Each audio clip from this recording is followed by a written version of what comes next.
Catus, Maximus here. This time with a little video of this DeWalt quick change hole saw mandrel versus the Milwaukee.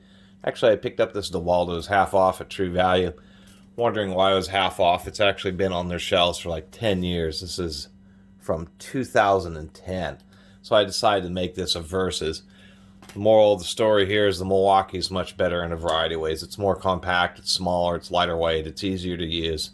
And it's going to be the one that I recommend. But I'll show you why in a second here. And at the end of this video, the DeWalt can actually be disassembled. We can see a snap ring there, so I'll take it apart to take a look at it.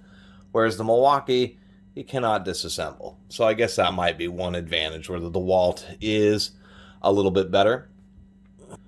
But I was a little bit ashamed because this is made in China, but they had put the made in China inside the folded wrapper, inside the plastic packaging, so you cannot see the country of origin without actually opening the packaging. So shame on you, DeWalt. I like DeWalt's cordless drills because they have the 3-speed and I got the matching impact, but I'm certainly not a DeWalt fanboy and definitely not a fan of this. The deal with these quick change adapters is they're for 3/8. You can get special little collars to adapt 3/8 to 1/2 inch, but most times you use a dedicated 1/2 inch mandrel. So 3/8 24 hole saws are small hole saws, from the tiniest little 1/2 inch ones up to about 1 3/16 or so. And the deal with the DeWalt is you just take it, spin it on, and it has this plate. I do like these in general, both the DeWalt and the Milwaukee, because when you're using hole saws, many times the mandrels wobble around. So when you use these style, they have a base plate that the hole saw goes flush against and presses against, so it makes it actually really nice and rigid. Holds the hole saw very well, so I do appreciate that. The deal with the DeWalt is once you have it all tightened up, that you would press on it, and this is what makes it really difficult. You can't really pull on it like this. You kind of got to press, and hole saws are obviously sharp unless the one you're using is really dull. You got to press and turn it, and then you can release the hole saw. And even though that's okay, it's not as easy as it is on the Milwaukee. With the Milwaukee, when you tighten it down, one, you kind of have this collar, so you can cinch it much more easily, where the collar just slips and rotates on the DeWalt. And on the Milwaukee, you just turn it a little bit, and then you can easily release the hole saw. Where this really becomes an issue is if you get this into a drill here.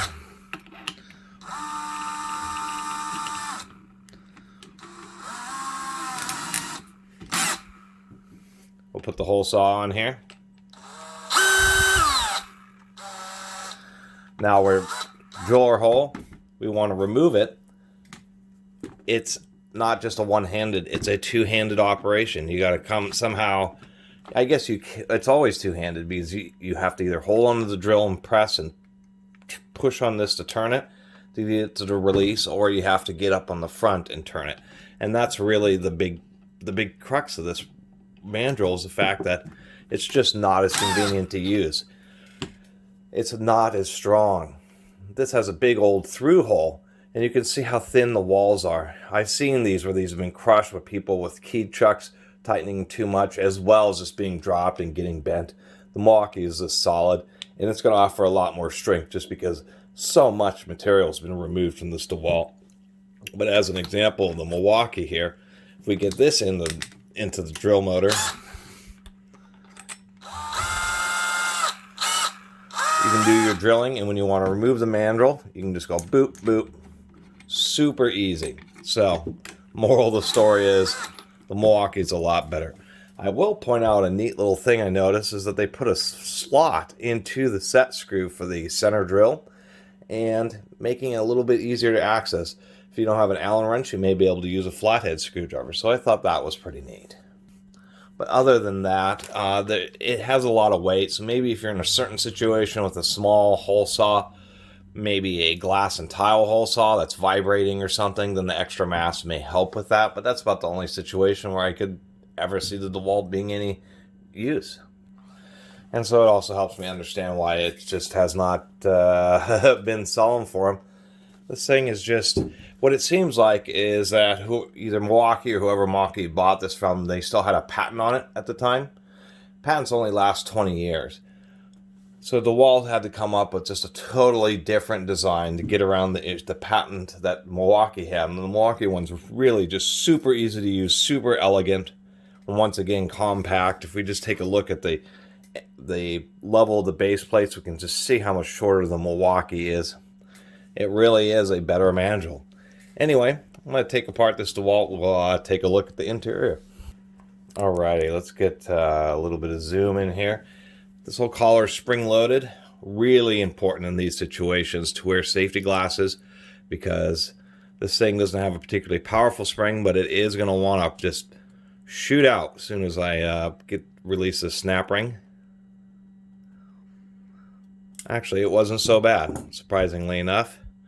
Pretty beefy snap ring. Retention washer.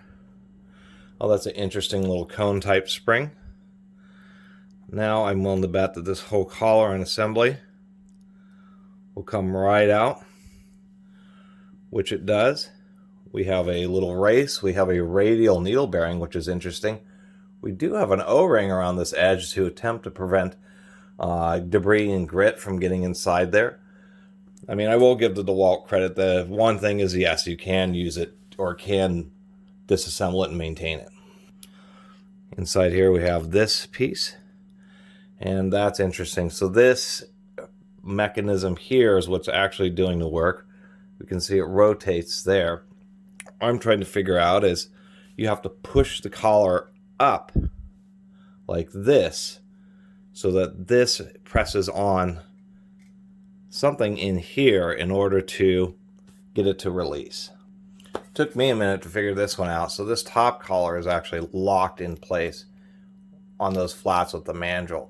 What ends up happening is that these little teeth in here, if you can just see them, they're just little nubs about midway up the collar. So when the collar is downwards, the nubs are riding right about here where it's clearing these. And when you press it up, the little nubs are able to hit this arm. And then this has this very special setup here, this little bearing setup. There's a little stop pin, these two springs right here. And so when you have a lot of this on the bottom side, and these look pretty difficult, not extremely difficult, but I don't want to fiddle with pulling just that plastic piece out. This bottom piece has just a little bit of a taper. You can see these little relief notches. So what ends up happening is that when you press the collar up and there's pressure on this, it is able to grab a hold of this tab, and with the pressure it just rotates it some so the bearing balls can drop down and give you a little bit of clearance. As soon as you release the hole saw, the springs in here cause this collar to rotate back so that they're at the top of the ramps and pushes this up a little bit. So it's kind of a neat little design. Let me get this back together here. They at least tried. There's an O-ring on the top part, and there is quite a bit of bearings in there. And the needle bearing, I assume, on the bottom is just to make sure that this thing can rotate just a little bit easier. Otherwise, reassembling, it's actually pretty simple. We just pop it all back through, pop the spring, the washer, and the snap ring back in there. This will be exciting, trying to get the snap ring to actually cooperate. Let me do that. So that's just a totally different design than what the Milwaukee has. Just way, way different. It's actually pretty complicated inside, and explains why these are so expensive. I only paid $10 for this one. Maybe it was like $12.50 or something, but DeWalt certainly tried with the engineering. There's obviously a lot of parts inside this, but it just isn't as elegant as the Milwaukee, and that was what DeWalt had to do here.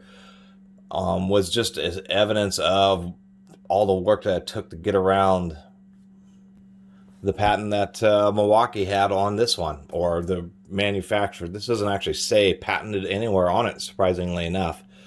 But even with the work that DeWalt did, it just isn't as good by a variety of means, and I've already showed that. This Milwaukee is just so much shorter and just way, way easier to use when you just turn a little collar and pull it off instead of having some kind of spring-loaded thing that has all this resistance that you gotta push up and turn. It is just way more of a hassle. I guess there might be also some, I keep on trying to both look at the good and the bad, and maybe there might be some situations where this one, where it's so much more difficult to get it loose, if you're in a situation where you have hole saws getting bumped around, maybe some type of field work, it is possible that, this could be more easily bumped and then, make the hole saw loose. But of course, it will just tighten up as soon as you attempt to drill a hole with it. So anyway, that was a little review comparison and tear down at least of the DeWalt of these two quick release hole saw mandrels. I'm glad I'm able to do this video because I've always kind of had my eye on the DeWalt, wondering how it did compare to the Milwaukee, and now I know it's really just not my preference. Anyway, I really appreciate everybody who's been watching and subscribing, and if you haven't subscribed, please do. Until next time, Catus Maximus out.